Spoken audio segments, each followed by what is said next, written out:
авч төрдөг байж.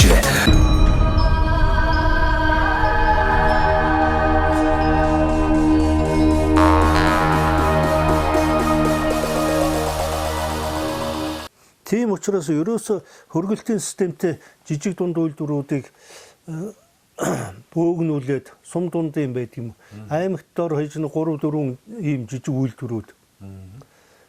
Дотор хэрэгтэй шиг одоо хүний бие амьд организмд хэрэгтэй тэр эрдэс бодис бүхэл юм тэнд байж. Тийм шүү дээ. Малаас авдаг тэр эрдэсүүд нь, витаминууд нь, тэр уургийн юмнууд чинь тэр дотор эрхтэнд байж.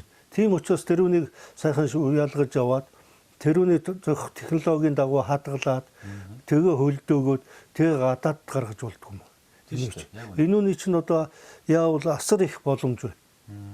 Манай аймгийн одоо зорилтонд Монгол Ардын намын зорилтонд ардчилсан намынх ч гэсэн олон жил одоо жижиг дунд үйлдвэр гэж манай Монгол улсад их ярьлаа.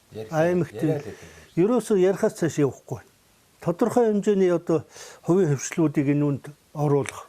Мөнгө санхүүгээр эдийн засгийн хувьд одоо дэмжиж бодлого чиглэлийн ягаад жижиг дунд үйлдвэрүүдийг л одоо энэ чиглэл дээр гаргадаг байв. Өчигдөр нэг хөгшин орж ирээд сайхан хонь гаргаад арьсаа хайлмллаа. Бараг одоо нэг шанагны тэхийг голоор сайхан шүү тос гарлаа. Тэрүүгээр борц хийндэ. Борцгийнхаа дотор хий. Дээр үчи бүх арьсыг халимлж байсан. Толгой ширийг ерөөсө бүгдээр одоо толгой шир бол тэр чигээр хогдор. Энэ үе мөчний өвчтэй, энэ одоо бие билдрийн шүрмсний өвчтэй, энэ улсуудын одоо хамгийн их одоо хэрэгцээтэй юм хаягдчих шүү дээ. Тэр үе чи хуйхлаад биднээс оюутан байхдаа одоо нэг жоо хөлсгөр толгой хуйхсан толгой шир аваад идчихэд одоо их юм идсэн юм шиг. Тэр үед одоо 50 мөнгө байлуу одоо 1 төгрөг байлуу. Хуйхсан толгой шир. Тэгэл 2-3 хүн аваад идчихдэг байсан шүү дээ. Энэ одоо хүнд сумдаа сайхан амьдрна гэдэг чинь одоо ерөөсөө эргэн тойронд боломж шүү дээ. Асар их боломж байна. Энэ боломжуудыг одоо сургагоор харж Намхан Имбаватрын нэг хэлс үг байдаг шүү дээ. Миний хотон дотор нэг өглөө харахад Алтан Соёмбай харагдаж байсан. Гэхдээ тэрүүнтэй адилхан монголчуудын хэлдэг үгүй шүү дээ. Сайхан төрөх заяаных, сайн явах санааныхаа. Яг үнэ. Энэ одоо зарчмаар л одоо эзэн хичээвэл жоохон заяа хичээх үгүй асар их боломж байна. Одоо ингээд түүхэд хоньны ноосыг одоо ерөөсө нэг хоньноос 500-аас 800 грамм ноос авах хэрэгтэй гэж үйлдвэрийн даалгавар өгчүүл. Одоо ч ингээд хавар болно, зам болно, ноос авахгүй гэжүүд бараг 20-30% нь байгальд өргөжчих шүү дээ. Яг тэгж. Тийм учраас бүгдээр ингээд одоо хэрэгүүлж авдаг. Тэрүүний боловсруулад угаагаад гадагшаа гаргадаг. Дэлхийн зах зээл дээр мал аж ахуйн гаралтай бүтээгдэхүүн асар их одоо эрэлт байгаа. Яг үнэ. Атлаад яг нөгөө ноос орчин сайхан эко бордоо хийж болчих жоох. Одоо Германд одоо тэр үйлдвэрийг бол маш би өстө телевизээр үзлээ. Тэр үн шиг сайхан бордоо. Тэр Төв аймгийн Эрдэнэ сумын тэр ясны үйлдвэр байна.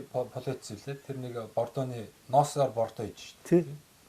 Тэгээ Германд гаргаж байгаа юм байна. Яг үнэ, яг үнэ. Энэ ясыг одоо яах вэ? Дээр үе чинь одоо турууг авдаг байлаа, эврийг авдаг байлаа. Тэр юмнууд ерөөсө бүгдээрээ л хогийн хонхортой яаж вэ? Одоо тэгээ сумын бас нэмэлт шүдний өвчин болж байгаа асуудлууд энэ хогийн асуудал байна. Тий. Маш одоо их одоо ахын хэрэглээний хог одоо ундааны савнаас эхлээд уусан архины шилнээс эхсүүлээ. Тэгэл одоо энэ байгаль шингэхгүй эвдрэхгүй, элэгдэхгүй ийм асар их хог байдаг. Энэ их амархан асуудал юм шүү. Ерөөсөө л энэ заавал ингээд ард иргэдэг гэдэг биш. Одоо энэ аймгийн удирдлагууд, за сумын удирдлагууд эн чинь нэгэн л одоо удирдан чиглүүлж байгаа юм чинь. За ард иргэдээ хогоо та нар ундаа усныхаа сав, энэ хунзар саваа ийм шудаан тэгээд энд бөөгнүүлчихээ. Тэ ингээд ангилах хэрэгтэй байхгүй.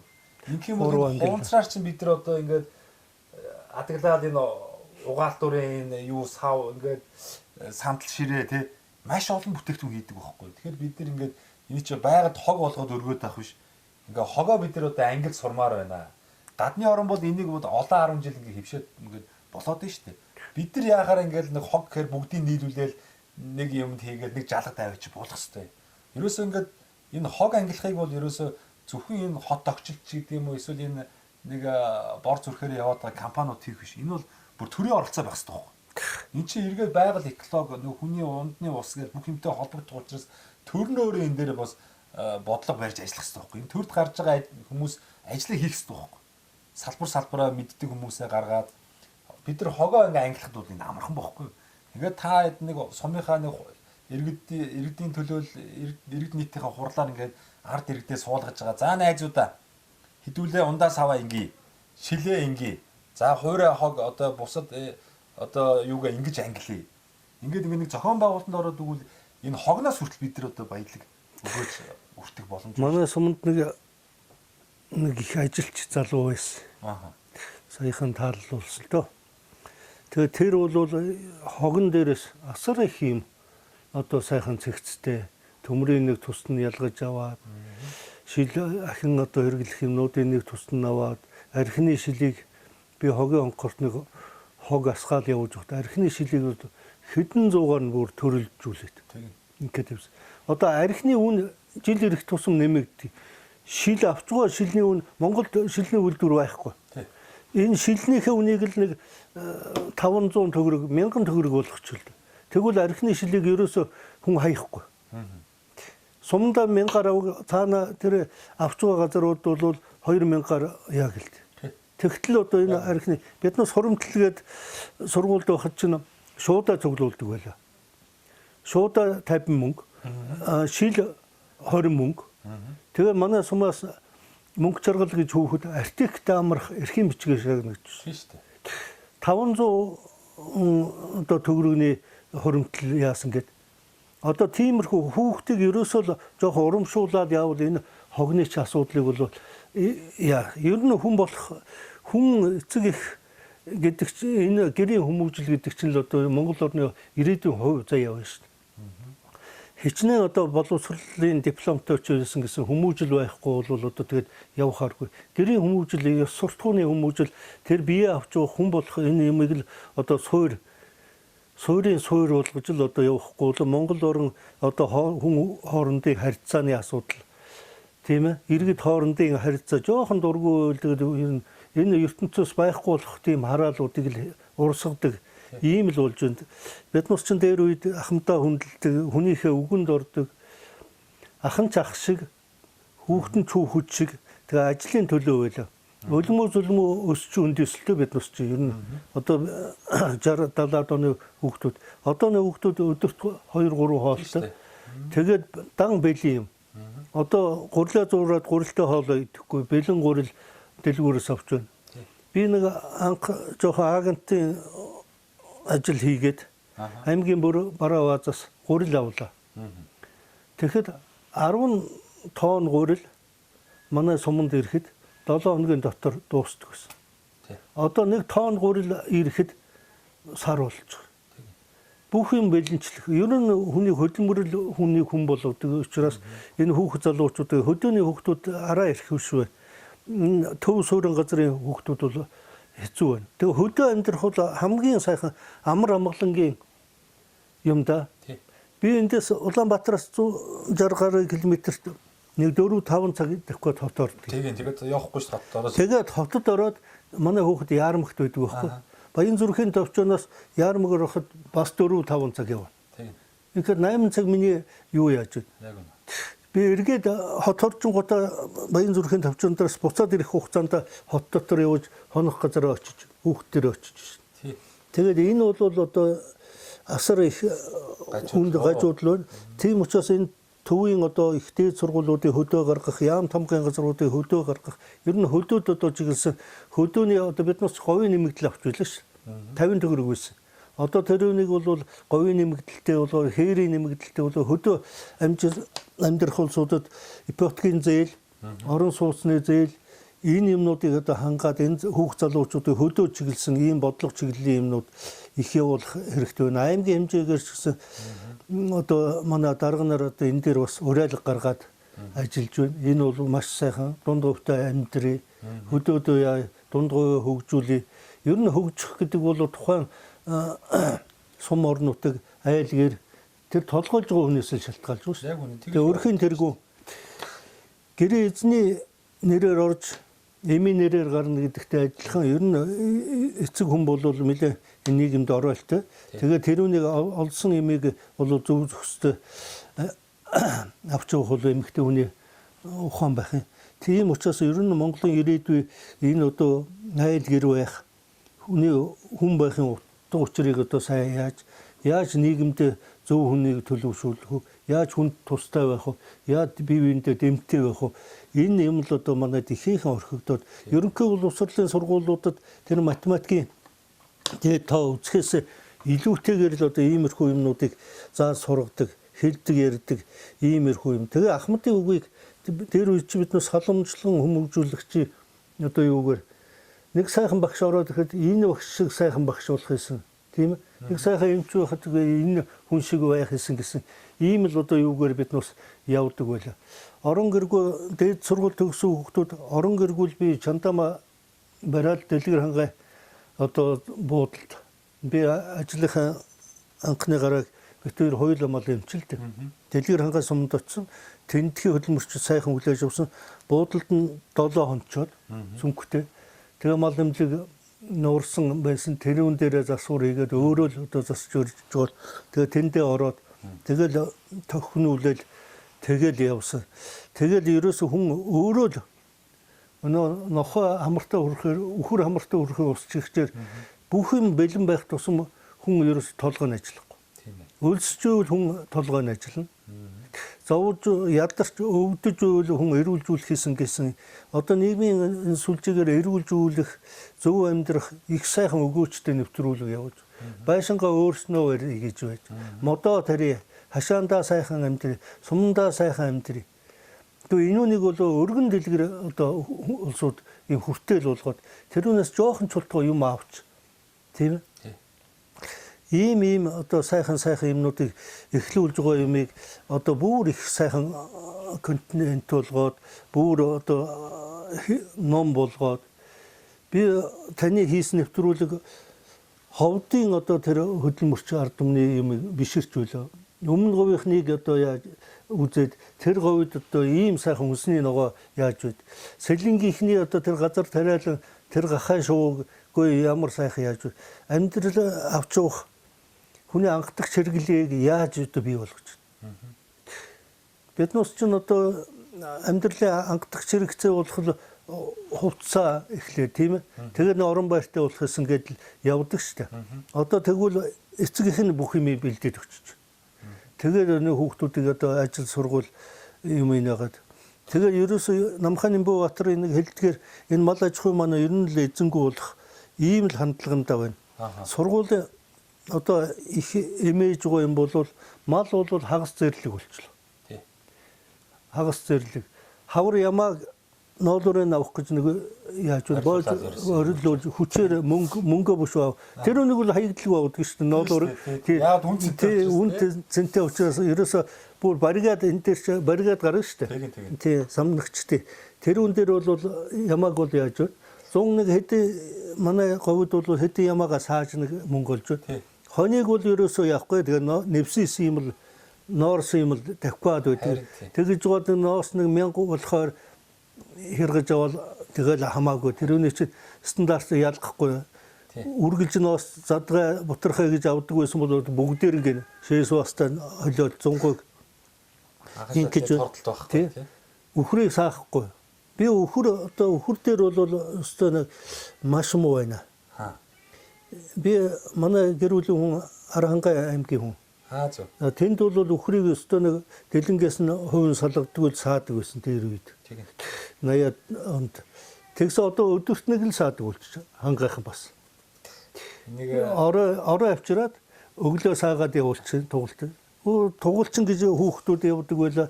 Орой болохоор пэрэмгээд саадаг байлаа. Тэр байхгүй. Манайд хон саадаг байсан. Тэр байхгүй. Зөө. Ямаал саа. Адууг бол түрүүн дэлдээ унлага эдлэгэнд бол яахгүй уралдах гэж яана айргийн яа. Тэгээд малчин зэрлэг болчихсон. Үхэр хашаанд орохгүй. Би одоо тарилга хийх гэж явна хашаанд орохгүй шүү дээ. Хавар болохоор яг өвс тэжээлэр хуурч иж хашаанд орвол. Ааха. Намар бол мотоциклийн хурдаар хөөж бахардуулах гэж үзэн хашаанд ороод тэгээд та ирж нэг үхэр тарьж нэг тамлахыг энэ зууд болж нэг одоо биднээс тэжээх гэж нэг тамлахынтай үхэр гэж иймэрхүү байдалтай байх юм. Тийм учраас тэгээ боломжийг одоо сайхан ашиглаад яавал одоо хөдөө хүн сайхан амьдрах нөхцөл бай. Энэ одоо ямар ч нэгэн сэтгэл санааны амар амгалан энэ хөдөө байх юм да. Мороо унаад явж байгаа хүний бие эрүүлдэг. Бүхэл эрхтэн системүүд нь одоо байх ёстой юмда байж булчин шүрм энэ гидс гүзээ гэдэг юм байхгүй. Би аймагт байж байхад надад цуг сууж үсэн энэ цагаан дэлгэрээ сумын дараагаар энэ уран сайхны дараагаар олон жил ажилласан бивэлдэр их сайтай мөнх наст гэж хүн байсан. Нэг өдөр би ерөөс нь хөдөөл гармаар байна. Хамаагүй өвдөө янгинаад байна. Одоо 7-8 хоног нойргүй байна. Чөлөө аваад би хөдөө явлаа гэж хавар яваад гисэн. Тэгээд нэг сар болоод ирсэн. Эвэрүүл. Очоод мор унаад л. Тэгэл морныхоо хөлсөнд ирүүлжэл. Тэгэл байгалийн сайхна энэ одоо ирүүл агаарта ягаал адуу мал хараал. Энэ мал харсан хүн чинь нэг сэтгэлийн сайхан байдаг шүү дээ. Мал хүрэн мал нэг сайхан өглөө хотноосоо бэлчиж өг. Мал орой нэг сайхан тогтоохоо ирэх. Гэрийн утаа нэг дээш нэг бориглол гарч явахад тэр малчин хүний сэтгэл санаа ямар сайхан байдаг тийм ээ. Хийсэн ажилдаа одоо урамшаад өстой нэг мал нэг хотолж өгдөг шүү дээ. Тийм ээ. Тэр хүн шиг одоо сайхан юм ба. Тийм учраас одоо мал гэхгүй энэ хөдөөд чинь гурил нарийн бовоо хийгээд идчихдэг. Бүхэл одоо үйлдвэрлэлийн жижиг нэгжүүд одоо энэ хөдөөд байна. Энэ төв суурин газартаа ойрхон одоо энэ байршлууд бас хүнийг их залхуулах. Тий. Хэрэгцээгээ төвлөрж аваад байдаг. Тий. Улаанбаатар манайх чинь өглөө эндүүж өдөр хотод орой ирдсэн байх шээ. Тий. Тийм учраас одоо энэ үйлдвэрлэлөө хөгжихгүй. За хөгжүүлэх гэвэл энэ дээр боломж сэтгэл гаргаад явбал одоо бүхэл юмнуудыг хөгжүүлж болно.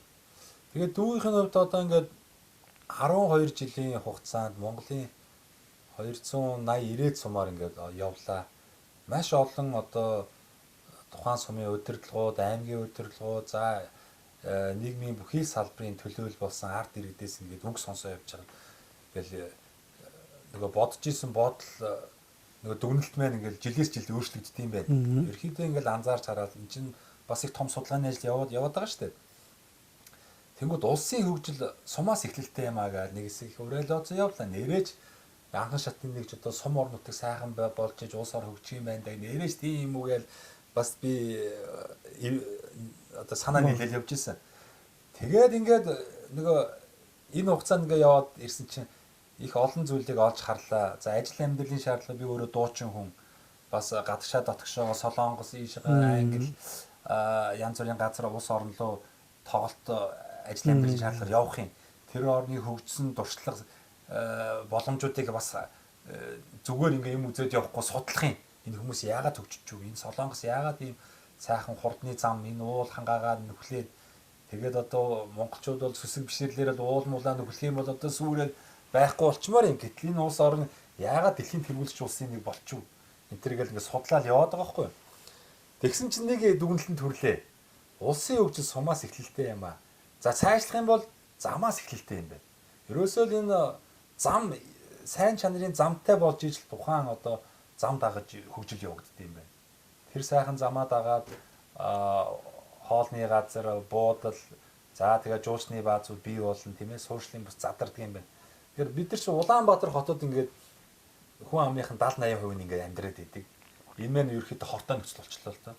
Сэтгэл санаа болон бие организмын хувьд хортой нөхцөл бид нар хүн амынхаа одоо талаас илүү хувийг хордуулад байна шүү дээ. Энд чинь үндсэн хөлөж өчөд эхэлж байгаа байхгүй.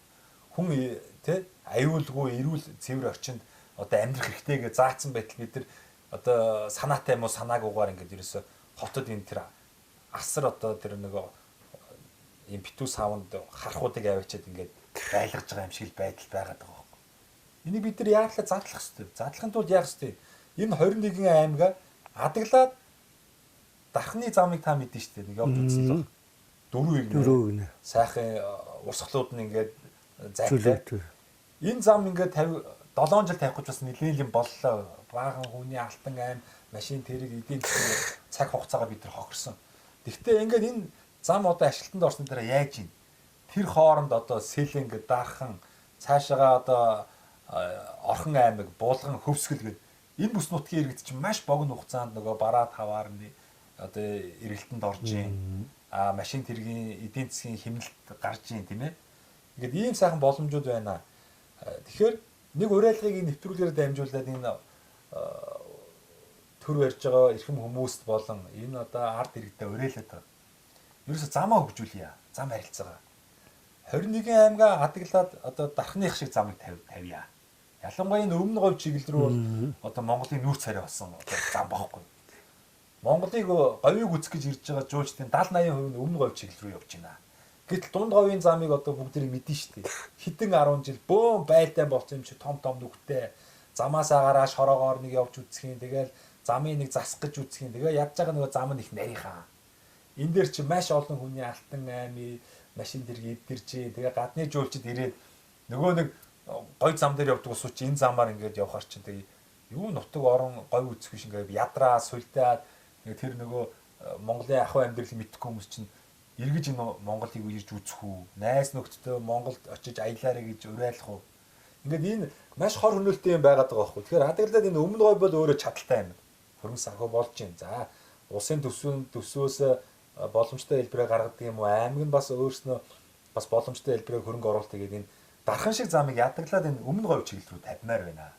Цаашдаа бол 21 аймагад энэ дархан шиг одоо Монголын нөхцөлд таарсан тэр барууны орон шиг энэ Солонгос шиг тэр 8 16 игний зам Монголд хэрэггүй шүү дээ. Зүгээр 4 игний замыг ингээд 21 аймаг холбочоо. Анх юм бол зам дагаад одоо энэ хотын тэр утаа уйнараас залхсан хүмүүс одоо 50 км 100 150 200 км-т ингээд сошиал импсүүд бий болгоо. Тэрийгээ дагаад ингээд бүх үйлчлэгнүүд бий болдог. Хаус хороол сошиал импсүүд бий болдог. Инх юм бол нэг хотын тэр их төвлөрөлмээр саарнаа. За цаашлах юм бол 330 сумраага аймагтай холбоотой. Засмал замаар холбомоор байна. Бид дандаа шороогоор явбал бэлчээрээ ингээд идээл дуртай замаараа явбал ингээд бөө ингээд нэг 90 цоохор зам одоо хөвдөө орнууд гişүлдсэн биз. Энийг ингээд сайхан замтай болоод бид тэр хөдөөгөр тэр тавих гээд байх. Бэлчээрээ сүтгэх шаардлага болно. Тэгэхээр нарийнхан зам биш. Нэг хоёр урсгалтай нэг сайхан өргөн шиг зам тавьчих л тээ. Хажуудлаас нэг итгэхгүй шиг тавьчих. Тэгээ нэг 3 машин тэрийг гүйц төрүүлээ. Ингээд нэг 3 машин чөлөөтэй бие бинийгаа нэг мөргөөд авахгүй. Аварсал гараад харгүй. Ийм замаар 330 сумаа холбоод өгвөл энэ хотын төвлөрөл майн саарна. Энэ сум орнуудт нөгөө хувьцаат компаниуд маань ажиллагаа явуулахад одоо богино хугацаанд бараа бүтээгдэхүүн муудахгүй. Зах зээл нь эргэлтнэ. Нэг ийм боломжуудыг л одоо энэ бидний энэ 34 жил сонгож гаргаж ирсэн удирдлагууд хийгээсэй гэж бид нар сонгоод идэг. Энэ усууд маань бидний итгэлийг одоо хөсөлдүүлээд идэг. Нэг ийм байдалтай бид нар чинь 34 жил явлаа шүү. Ер нь одоо энэ төр засгийн ер нь улс их орны хөгжлийн тухай асуудлаар бие даасан одоо тийм том байгууллага хүрээлэн баймаар. Яг үнэ. Тэгж байж л одоо юун дээр алдав? Аль нам нь одоо биднээс чинь дараа нэг бөөл юм болдог шүү дээ. Сонгуул гэдэл за тэрүүний тэгсэн өнөө хэлсэн ам нь хаа байна уу? Яасан ийсэн гэл байдаг.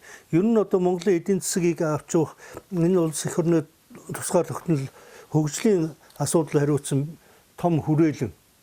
Энэ эрдэмтдийн одоо их хурлд яадаг шиг одоо энэ дээр бол шилдэг эрдэмтэд Монгол орны тэр хар хайрцагны бодлогыг авч явдаг.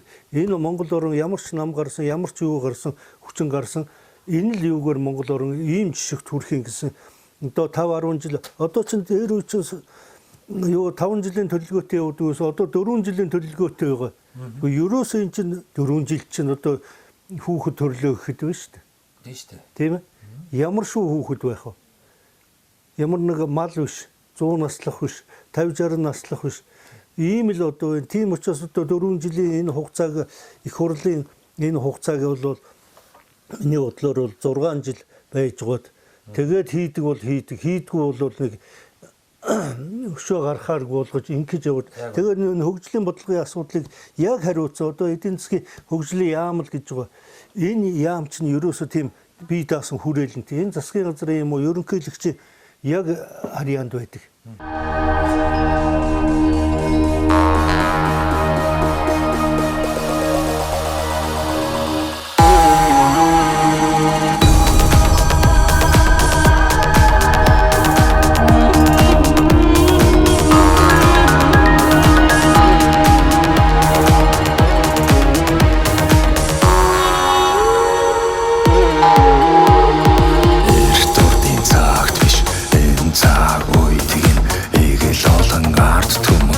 Ээж төрдөг байж